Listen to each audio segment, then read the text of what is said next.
Hello and welcome to another episode of the Top Dogs podcast here on the Field of 68 Media Network. My name is Rob Dosser, and we just got the biggest news of the UConn Huskies offseason. Bigger than Terrace Reed announcing that he's coming back to school. Bigger than Silas Demery announcing that he committed to the program. Bigger than Solo Ball announcing that he was coming back to school.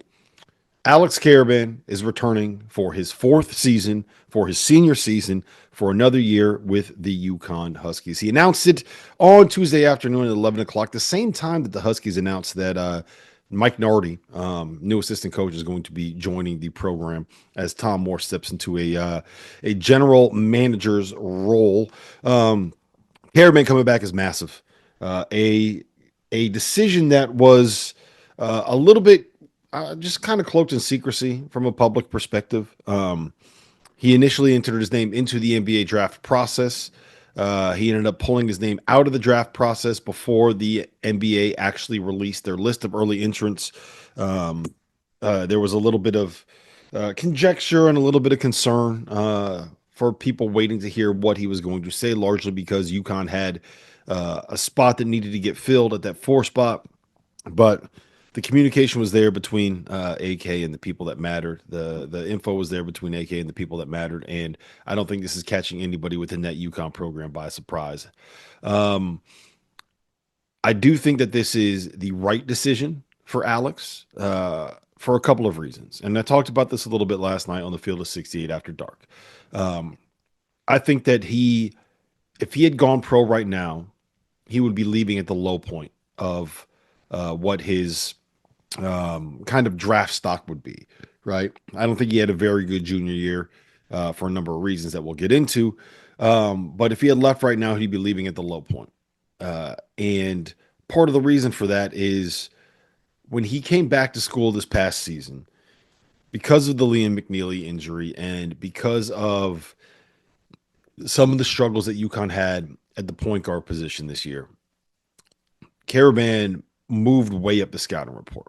And he turned into maybe arguably the go-to guy for a long stretch there. And being the first option, being the primary option, that's not what he does best. That is not the skill set that he has kind of cultivated. It is not the role that he played on a team that won back-to-back national championships. And frankly, it's not what NBA teams and NBA organizations are interested in bringing him in to do.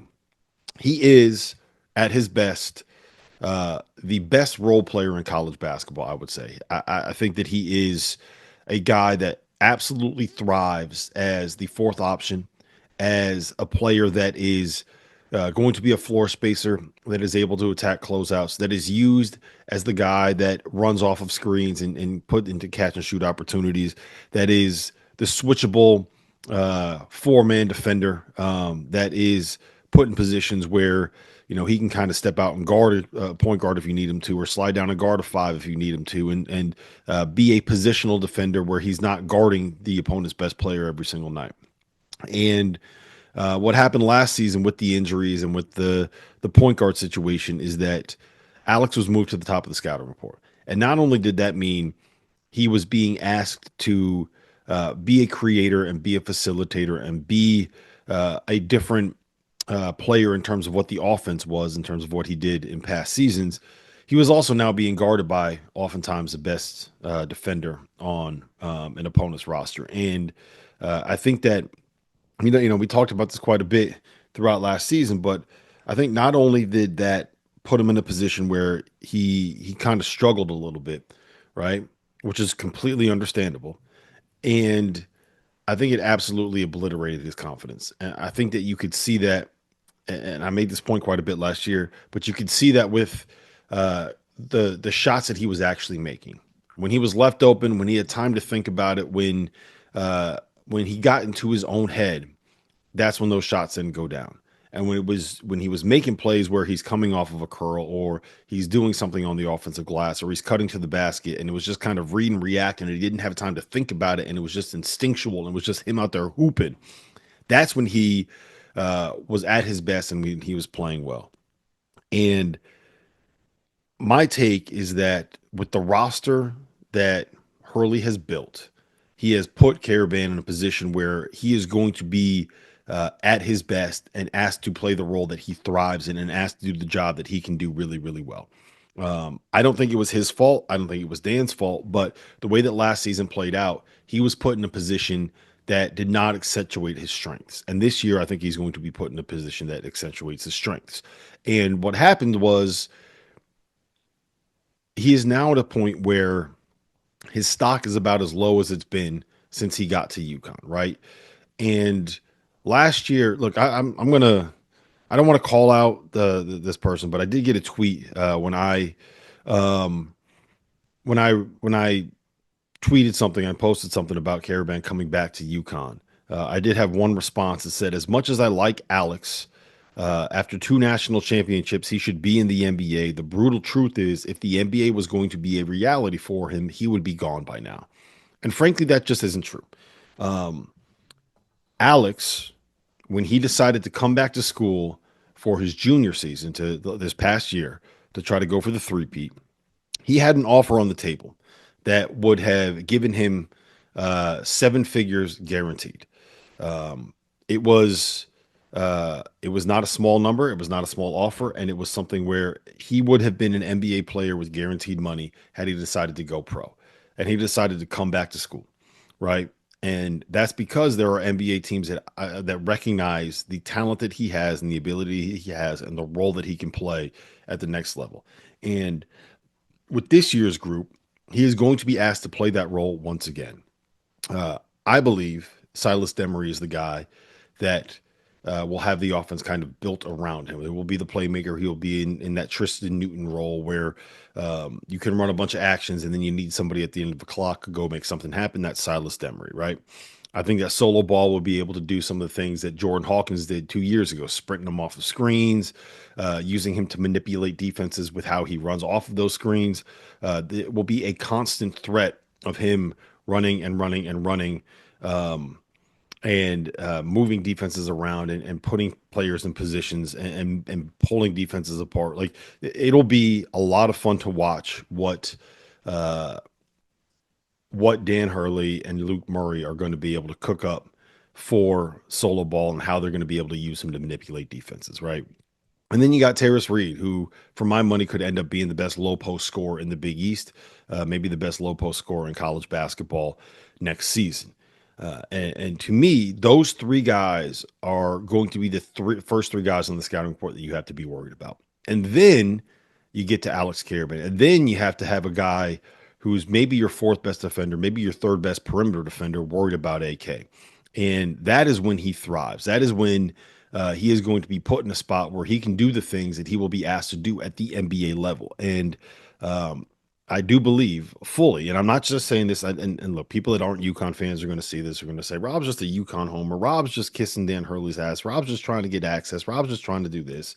No, I believe Alex Karaban is a guy that can play 6, 7, 8 years in the NBA as a piece off the bench, as a role player, as someone that can go out there and do the job that he is going to do this season for UConn. And I think that part of the reason why he needs to come back is because he was in a position last year where he was not doing the thing that he does best. And I think this year he will once again be doing the thing that he does best, and it will be great for him. It will be great for UConn overall, and this is the best thing for his career.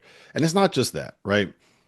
I think last year was the real decision. Last year was the one where he had a choice to make, and uh, with the offer that was on the table for him, he probably left some money on the table by deciding to come back to school instead of going and taking the deal that was there in the NBA. And um, this year it flipped, right? This year, if he had if he had declared, if he had kept his name in the draft, if he had fully gone through with the process, and if he had kept his name in, he's probably looking at being a second round pick. He's probably a G League guy. I don't know right now. I'll be honest. I don't know right now if that offer would still be on the table for him because of the year that he had, and maybe the team that had given him that offer had kind of moved on. But um, the money that he's going to get for coming back, it's a big number, right? And it is going to be something where financially this is the right decision to make. And not just because he is going to make more money this year than he would if he had put his name in the draft. He's going to make more money in NIL from UConn than he would if he had gone to the draft from an NBA team. But he will be in a role where he can try to once again put himself in a position where an NBA team will be willing to give him a guaranteed deal. And to me, that is the best decision that he could have made for his career, for himself financially, and selfishly for UConn fans, man. Like I think every single one of us is going to be fired up that this dude is back, and not just because it makes the team better, but like he's a great steward for the program. He is a kid that is just so easy to root for with the way that he plays and kind of the view that he has on life. You know, he's a refreshing dude to root for and to have around, and I'll be happy that he's back, man. So good for him, good for UConn, and good for us. And for my money, this now puts UConn in a position where uh, I think that they are very much in the mix for preseason top five, and uh, right there with St. John's as the preseason favorite to win the Big East. Um, I saw a post today from Ryan Cassidy, who does a really good job. Ryan Cassidy, CBB on Twitter. He does a really good job, especially with Big East content. And he said his way too early first team All Big East team for next year is Solo Ball, Alex Karaban, Chase Ross, Bryce Hopkins, Thomas Sorber if he comes back, and Zubi Ejiofor. And I think that you can make a strong argument that the two guys that should be on the first team from UConn would be Silas Demery and Terrace Reed. And the reason I say that is because I think a lot of the offense, if you look at kind of the way this program is structured and this team is structured, a lot of the offense is going to end up running through Terrace Reed on the post, right? Um, the best, I think you're probably looking at something where the best lineup could end up being Silas Demery, Solo Ball, Braylon Mullins, Alex Caravan, Terrace Reed. You got four shooters around one of the best low post scorers that you're going to find. That's kind of what it looked like in 2023, and that was the year that everything kind of ran through Adama Sanogo. I think Terrace Reed, we've seen him take steps as a processor of the game, and I think this year we'll see more of that. So I think that this season we're going to see a lot of offense run through Terrace Reed. And the other part of it is when it gets down to it at the end of a clock, I think that we're going to see a lot of what the Tristan Newton offense was last year, where you run a whole bunch of stuff, the shot that they want isn't there, and they decide instead of forcing something in the last 10, 12 seconds, we're either going to give Silas Demery a ball screen with three shooters on the weak side of the floor, or they're going to let him kind of ISO and hope that he can find a way to be able to create something, get to a line, draw a foul. But there is a lot of reason to be excited about a 6'5" guard and Silas Demery that can draw fouls when you have three shooters around him and open side ball screens with Terrace Reed as a guy rolling to the rim. And the way that this lineup is built and the way that this roster is built, I do believe that Silas Demery and Terrace Reed will be the two highest usage guys. And if they are, I think they will end up being the first team all league guys there. And I think that might happen even if Solo Ball is the leading scorer for UConn, even if Alex Caravan ends up being the leading scorer for UConn. And I think the fact that there are four guys where you can really make a legitimate argument that they could be first team all Big East is part of the reason why this team is so good. And um, I, look, I'm a little bit, and I don't know if this is just maybe because I'm too in the UConn bubble or whatever it is. Maybe I'm thinking too much about this UConn team. I'm a little bit worried about the point guard situation for St. John's. Dylan Darling is a guy. I mean, he averaged basically 20 points and 6 assists last year for Idaho State, and Idaho State was a good enough mid-major, and he's 6'1" and 180, and he's a point guard, and he's a guy that I think can do a job for Patino at the point. But I'm still worried about this idea that Ian Jackson wants to be a point guard. And if you're going to have Ian Jackson run of the point for St. John's, I don't think that that's going to end up working well. I think there's a reason why St. John's went hard after Silas Demery. I think there's a reason why they went hard after Xavier Lee. And I think that there is a reason why they went to those guys before they went to Dylan Darling. So The point guard spot is just something that I need to kind of see play out. But I will say this: the potential of having both UConn and St. John's as a top five team in the sport, when we're going to get two matchups between them, when, Lord willing, we're going to get a matchup between them in Madison Square Garden in the Big East tournament. I think that that is kind of a best case scenario, not just for the Big East, but really for college basketball, right? Like, there's a healthy amount of dislike between those two coaching staffs and those two programs and those two head coaches specifically, right?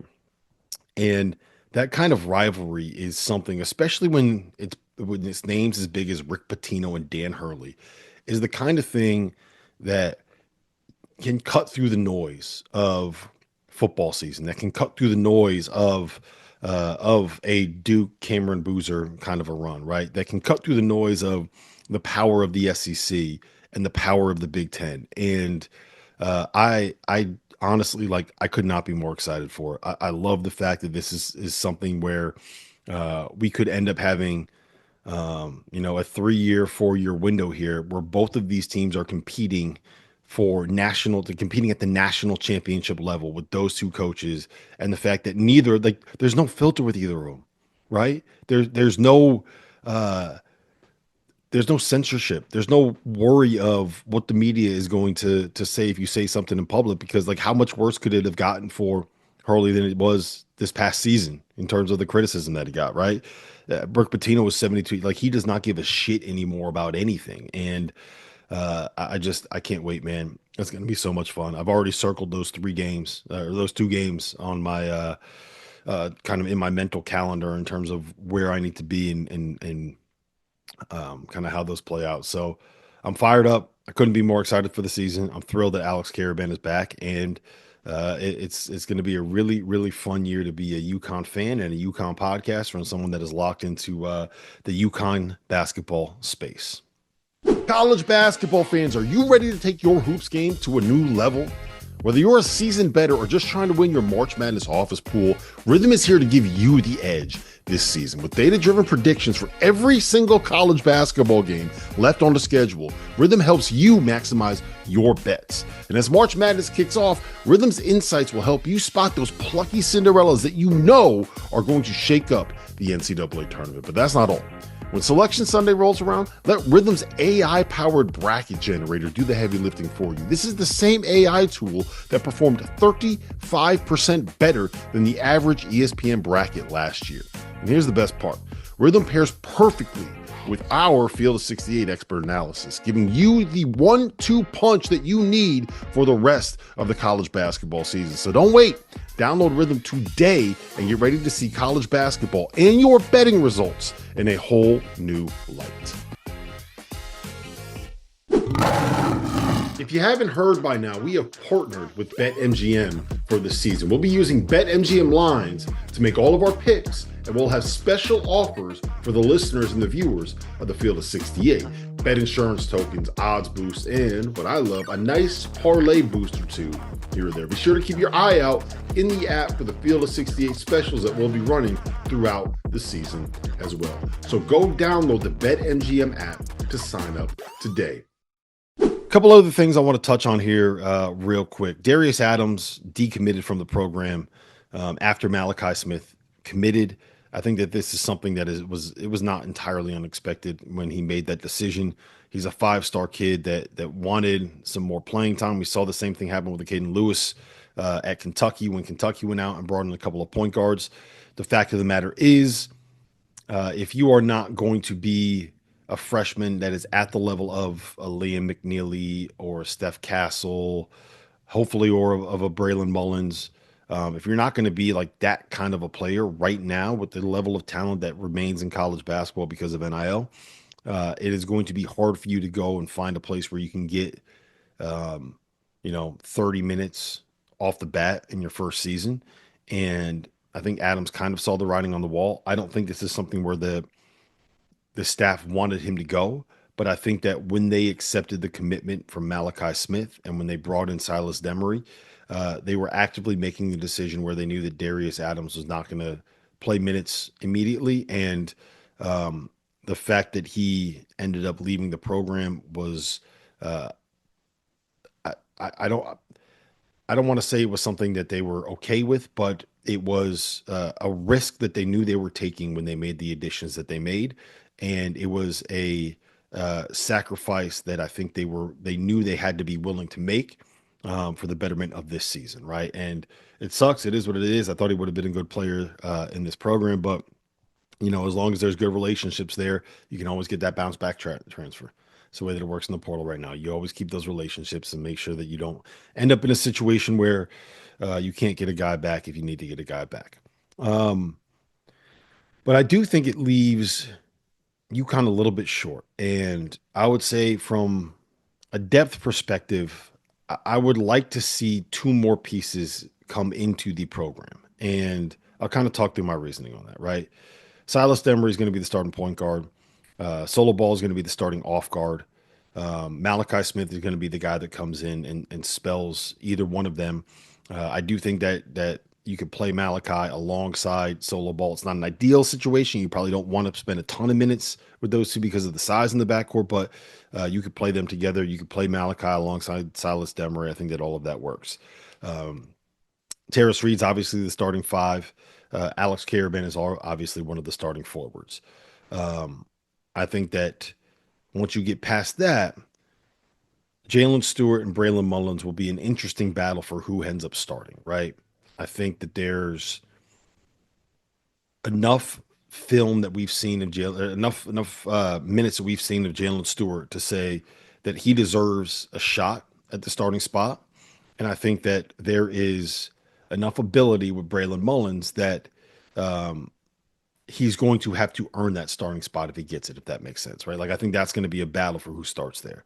And I think either way, uh, when those two are there, whether the one starts at and the other one doesn't, I think that trio, Jalen Stewart, Alex Caravan, Braylon Mullins, are going to play the majority of the minutes at the 3 and the 4 spot. And I think Mullins will also get quite a bit of time spelling Solo Ball, right? I think the main core seven of the group is going to be Silas, Malachi, Solo, Jalen, Braylon, Alex, and Terrace Reed, right? However you want to slice it, there's going to be a bunch of different lineup rotations you could put together for it. I think Jaden Ross will see some time at the 3/4 as well. He's probably the eighth guy in the rotation as of today. I still see the potential there. I really wanted it to work for him. I think he's an NBA level athlete that needs a dose of confidence, that needs to knock down some of the shots that he's been taking, and that if it all comes together for him, will be an impact player, not just at the college level, but have a shot to end up being a pro. I don't think Johnny Furphy is going to quite be ready to impact right away. I think he's a guy that you probably are waiting until maybe late sophomore year, junior year to really see him be able to go out there and give you 15 or 20 minutes a night. But he's also a dude that is wired in a way that if he comes in and he ends up being like a 10 to 12 minute guy off the bench, it would not be the most shocking thing in the world to me. There was there's I was told by people that know him and have seen him play that there is a mentality connection between him and Dan Hurley that makes him a nice fit for what UConn wants to do. He understands the game. He knows how to play. He can do all of the stuff that UConn needs him to do in some of those like ball screens and DHOs and all those different actions. And Eric Ryba, I think he's a McDonald's All-American, right? 4-star kid. I think he'll be a good player in the long run. I am a little bit concerned about only having 2 5s on the roster when one of them is a freshman. So if I was, let's just say that I'm going to go step in and take over Tom Moore's job as a GM, what I would be looking for is someone that can play like the 2/3, right? A defender, a versatile piece, a guy that is maybe coming up from the mid-major ranks, um, someone with multiple years of eligibility left that you can go out and get that can be like a 2/3 that would not mind playing bench minutes, that is going to come in and do a job and play a role off the bench for you. And I'm sure that there are probably players like that still available. It's just about finding the right fit at the right price that is willing to accept a role. And I also think you need a backup five. You need someone that can come in here that can play 10, 12, 13 minutes a game, that can give you 5 fouls, that knows how to rebound, ideally a rim protector, maybe a lob threat. And that's the kind of guy where I'd be a little less concerned about multiple years of eligibility.